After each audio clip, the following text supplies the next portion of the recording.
Hey everybody, it's me again.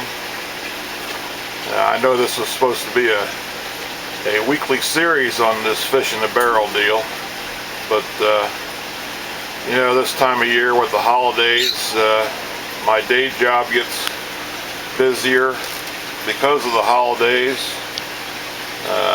and then I've been doing so much remodel work here around the fish room. It just doesn't seem like there's been enough time to do videos. And on top of that, to be quite honest, I think this whole fish in a barrel thing is pretty boring. You know, you got these two barrels stuck here in a closet, and you know, it's like looking down in a deep dark hole, and the fish didn't seem to like it. And, I didn't have enough aeration going on in the barrels, so the water turned bad pretty quickly. So I just got to thinking about this whole fish in a barrel thing, and I did some modifying to it.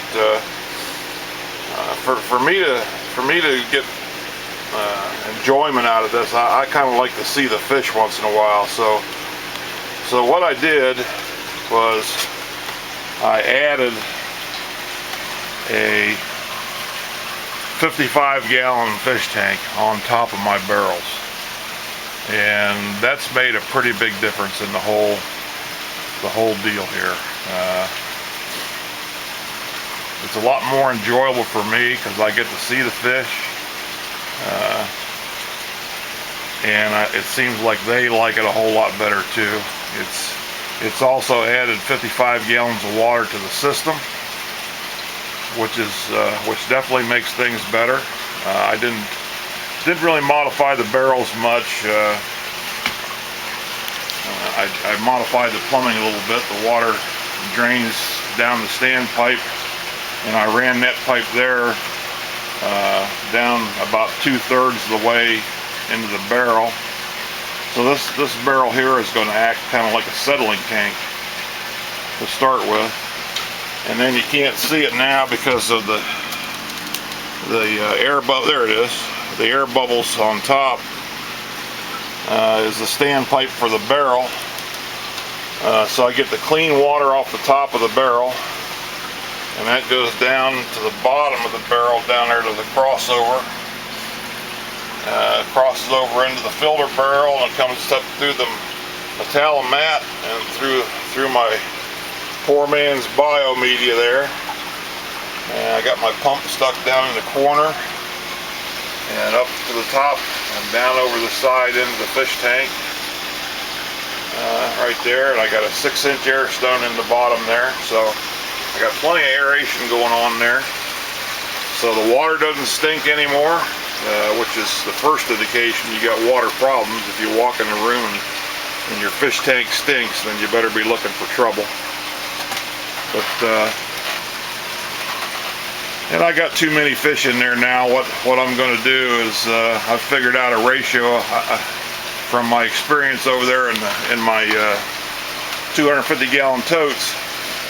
In the past, I've had no trouble raising 50 pretty good sized fish in there with no aeration, or I mean with no oxygen, just air stones. So if you take the ratio of 50 to 250 and divide that 80 fish by 5, you come up with 16 fish.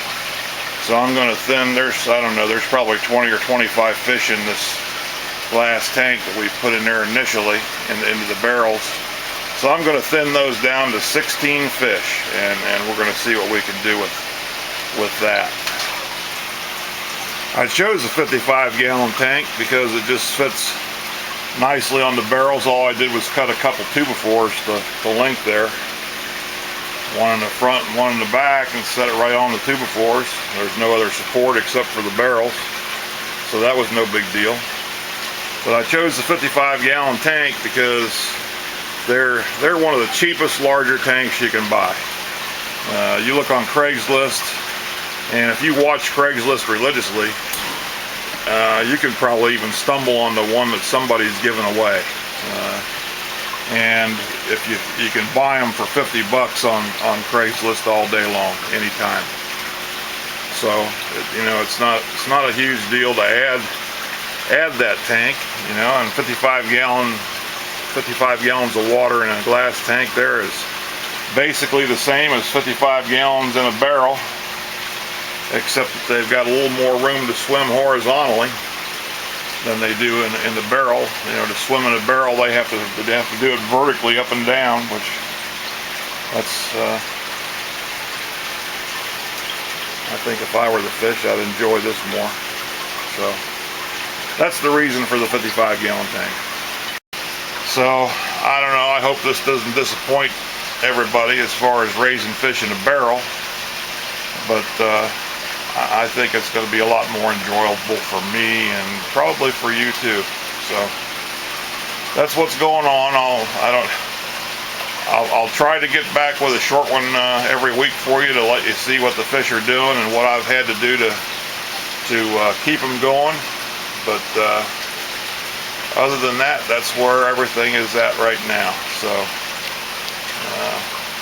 I've been doing some remodeling over in the other room for the new fish hatchery. I've still got some work to do over there, and as soon as I get caught up with that, why, I'll make a video for that over there as well, and I'll keep you posted. So that's all for now. Bye.